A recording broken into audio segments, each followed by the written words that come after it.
Good day to you. Have you heard the news? Yeah, of course you have. Because news is new.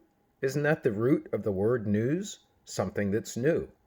Yeah, so we're hearing something new all the time, but what makes new news in the context of mass media is when that newness is of appeal to a mass audience.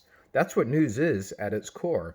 And that's what we're talking about today. We're talking about news reporting as our next element of a media system. And news reporting, we refer to when we talk about that metaphor of a tree as the leaves on a tree, which are standout leaves. They have kind of some special quality to them that draws your attention to them over and above the regular leaves of the tree. And in studying those special standout leaves, you learn the health of the tree, or in the case of our media system, you learn the health of a media system. So news is a kind of societal wide conversation that a society is having about itself. And if you want to drop in and see the health of that society, you can look at the news that's going on. And if you look at the news from America, well, from the United States, I should say, because Canada and Mexico are also America, you might say, if you're an outside observer, that America's not doing very well right now.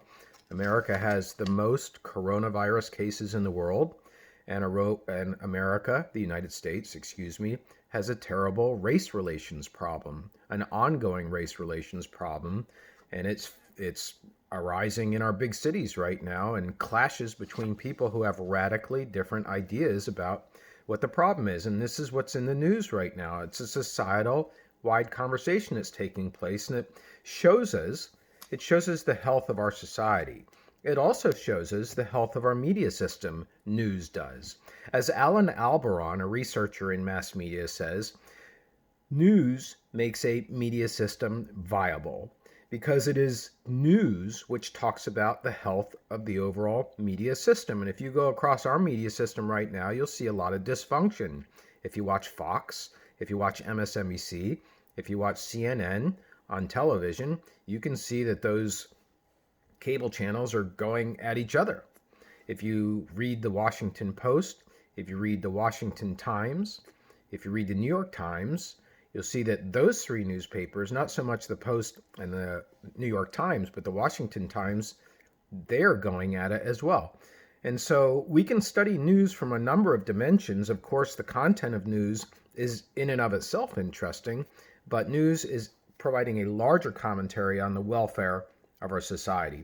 And news itself has been swept up by the winds of globalization.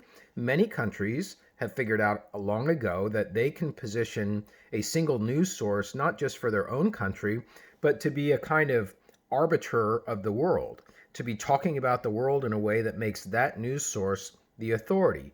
Many countries have tried to set up a news operation to do that, to become a global news provider. CNN is a great example from the United States. The BBC World Service, or the BBC, is a great example from Britain.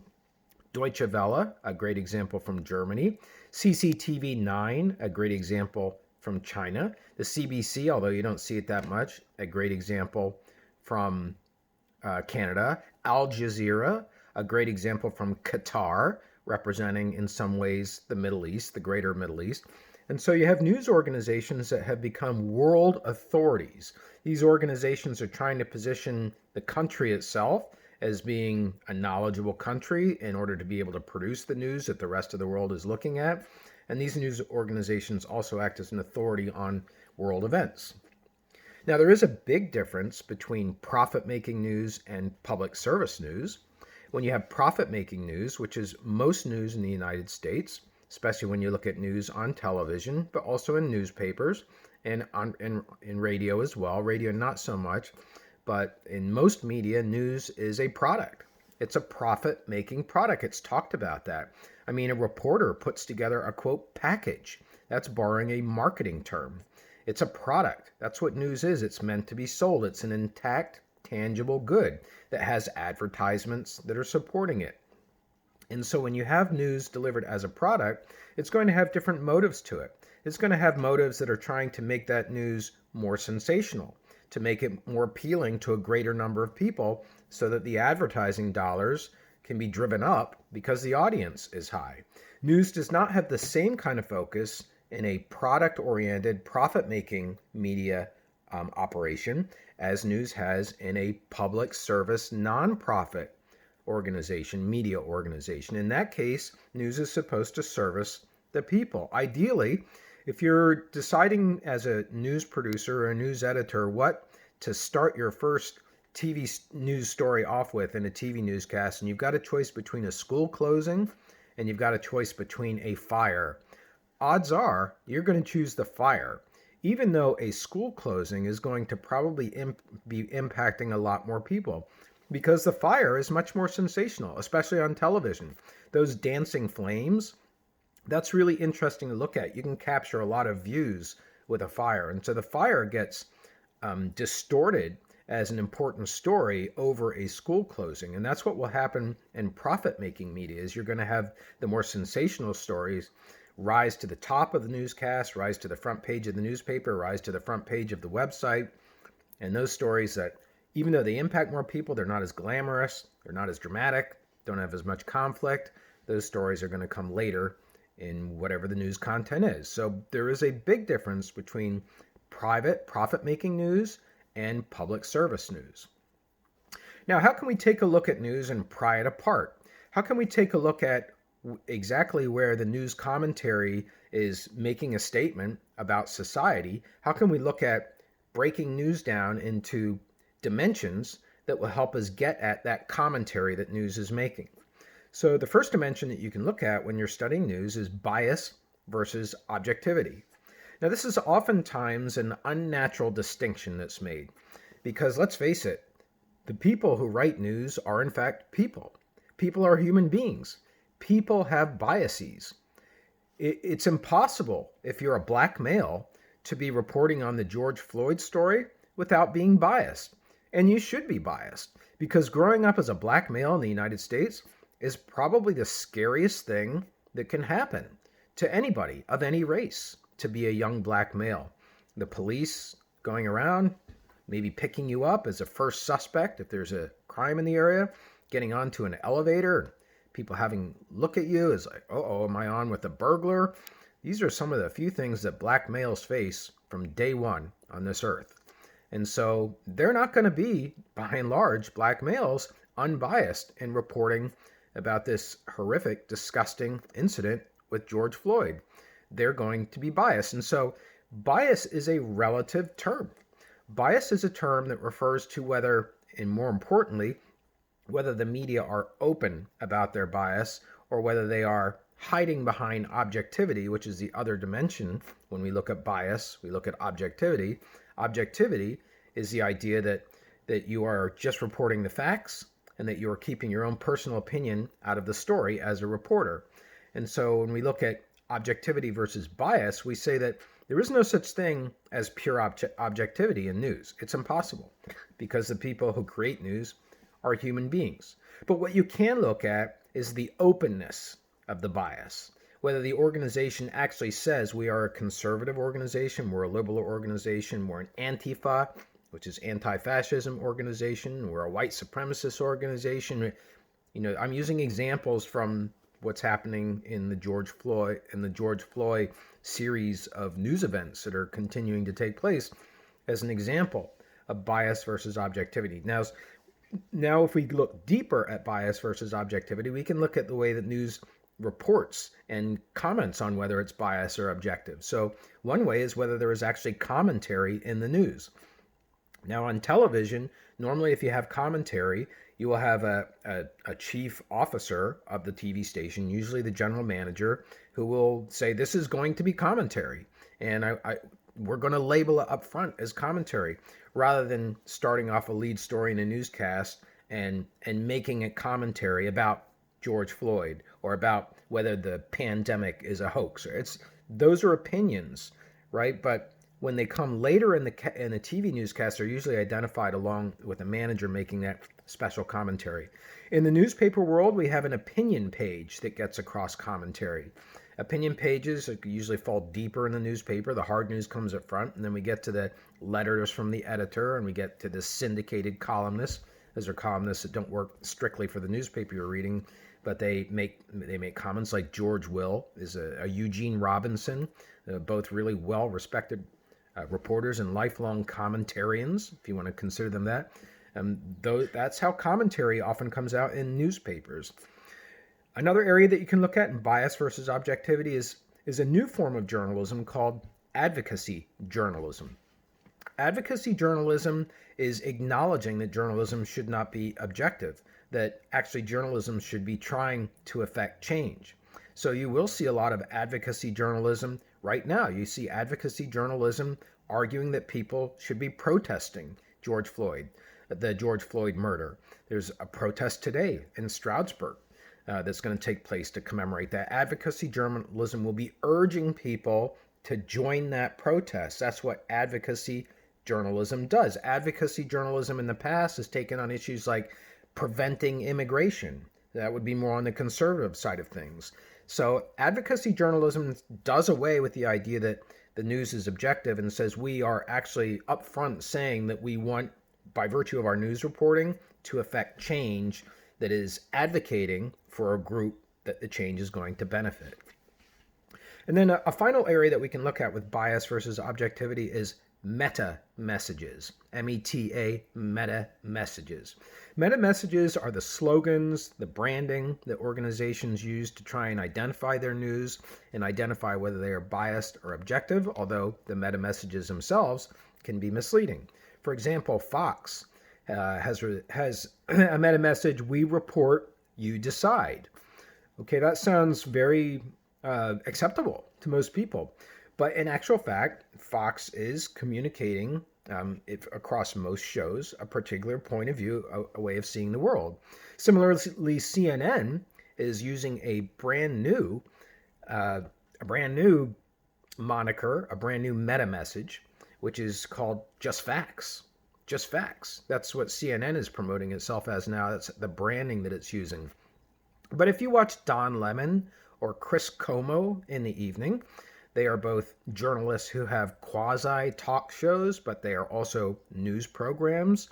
They are not unbiased. They are offering commentary all the time. Many times, it's extremely critical of Donald Trump. And so you do not have meta messages necessarily as keying you into whether an organization is biased or unbiased, but at least it tells you what the organization is trying to convey as a branding scheme to the public.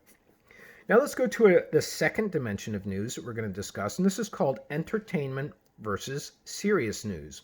Again, when you look at profit-making media, profit-making news media, the news starts to push more to the entertainment side rather than the serious side.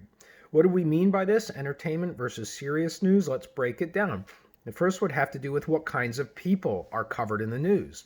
If the people who are covered in the news are predominantly celebrities and politicians, as opposed to average ordinary citizens, as opposed to local officials, as opposed to experts, as opposed to witnesses, if the news is mostly about celebrities, about famous people, in other words, you have news that is more entertainment oriented.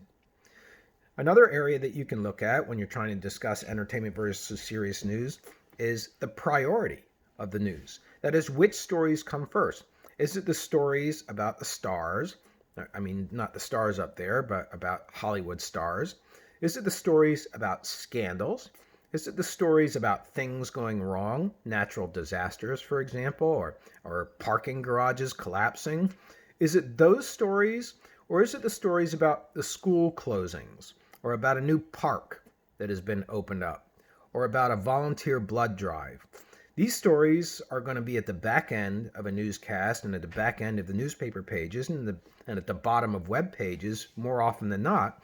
And it shows a lot about the priority of the media operation that's distributing that news, whether it's more entertainment oriented or whether it's more serious oriented. And then finally, we can look at special effects in news. News, particularly on the TV side of thing, has actually taken on a lot of graphics that we can say are indicative of video gaming in some ways. And it's the idea of entertaining the eyes, of keeping the eyes stimulated. And the same with our ears when we listen to radio. The sound effects are used in news broadcasts. We call them actualities. Those are quotes from the field. But also to start the news story and to end the news story, there's often music. There's often sound effects a kind of pattern that's trying to establish an urgency and make it exciting. This is one dimension that we can look at when we look at, a subdimension that we can look at when we look at entertainment versus serious news. Now let's go on to the third dimension in understanding how news makes commentary on society, and this is the dimension of source attribution. Source attribution is, where did you get your information from? In journalism, there's a method of following news that states that a person who's gathering news and that news is going to have opinions in it should get that information confirmed with two independent sources. Two sources who don't know each other, they don't have any relations to each other financially or otherwise. So you're hearing from two people, for example, that Joe Biden may select X person as his vice presidential running mate. Okay, if you're going to announce that as news and that information has not been officially released, that's a great time to be practicing source attribution by confirming two or more sources. And in that case, that news would be so big that probably several sources would be consulted by journalists before they go with the story. So source identification is one aspect of that dimension of source attribution. It's saying where the information came from. And then another area of attribution is the reporter, him or herself. A reporter is not just a conduit of information. You're not just standing there with a microphone or a camera and you're coming in between the audience and the source of news. No, the reporter is him or herself a source of news. A reporter becomes an expert over time. And if you have a talk show, which is a quasi-news program, then there is more possibility for the reporter to be entering their own opinion, to be entering their own commentary, to be entering their own expertise into the story. That's why reporters who are reporting from the field are often interviewed by the anchors after they've delivered their story, because the reporter has become a mini expert in researching and reporting the story. And then finally we come to the last dimension of news, which helps us understand the commentary that it's making on society, and that is the dimension of depth versus brevity. Depth versus brevity. So a story that's deep is going to have different characteristics that we can look at to show whether that depth is how that depth compares to the depth of another news story. So one of the subdimensions that we look at in depth versus brevity is how long. How long is the story?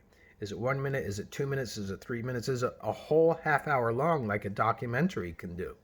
The Jeffrey Epstein documentary that's on Netflix, it just came out right now. It just came out a couple days ago. That is an example of a documentary that's also news. It's got a tremendous length to it. It's reporting on how this monster of a person was able to acquire the wealth and the friends and the confidence that he did before he began to abuse underage females sexually. So length of a story, in this case a documentary, has a lot to do with whether that story achieves depth or is brief. And we can say the same thing about newspapers. It's how many pages. We can say the same thing about websites. It's how many links deep it goes, depth versus brevity. Another area that we can look at to achieve depth versus brevity is companion reports, which is to say that if you have a story in a newspaper or a story in a TV newscast or a story on a radio newscast or a story on a web page, are there related stories, companion stories that go along with that story? You go to any web page and you can look up George Floyd, and there are going to be links that take you to all the other black male deaths in big cities. These are companion stories that have been written in North Carolina, in Virginia, in Texas, in wherever else these incidents have taken place. Linking those stories, that's one way of providing a companion piece. It's what the internet does very well. But companion pieces originally were meant to accompany in real time the story that's being presented. So if you have a companion piece, it should be by the same media organization that's just doing a different angle on the story that this companion piece is going with, but the companion piece has a slightly different direction. If you do a story on the pandemic in Pennsylvania, then a companion piece might be a story on the pandemic in Monroe County and Carbon County. So when you have those two working together, you're achieving depth in a story. And then the last subdimension for depth and brevity is serializing. Serializing is not just taking on a story one day, broadcasters are often accused of doing this, and then the next day it's forgotten. And what happens? 1 month from now, will people remember George Floyd? Will they be following up on the 4 police officers that were standing next to him to see whether they were tried and whether they were convicted? Will they be following up to see if a new police station is going to be rebuilt and commemorated? Are people going to be following up on that story, or will that story have long been replaced by a sequence of many other stories that have yet to come? That's what serializing is about. That's going back day in and day out and continuing to cover, continuing to report on the developments that have taken place since an original story was broadcast, printed, or put on the web. That's what serializing is all about. So this is how we look at news reporting when we're trying to discuss the health of the country and the health of a media system itself. And I hope that it helps give you insight into a news organization. And I hope it takes away the myth that news organizations can be unbiased. It's just simply impossible, and especially when you have news that is reporting on its own country. There's often a bias that the news presents the country that it's reporting on as being in a better position than neighboring countries. And news that comes out of the United States that covers Mexico almost always makes us look like we don't have Mexico's problems. It makes it look like we don't have Canada's problems. That's the nature of news. It is biased towards the country that it comes out of, and in many other ways, news is biased as well. It's supposed to be. It's reported by human beings. Have a great day.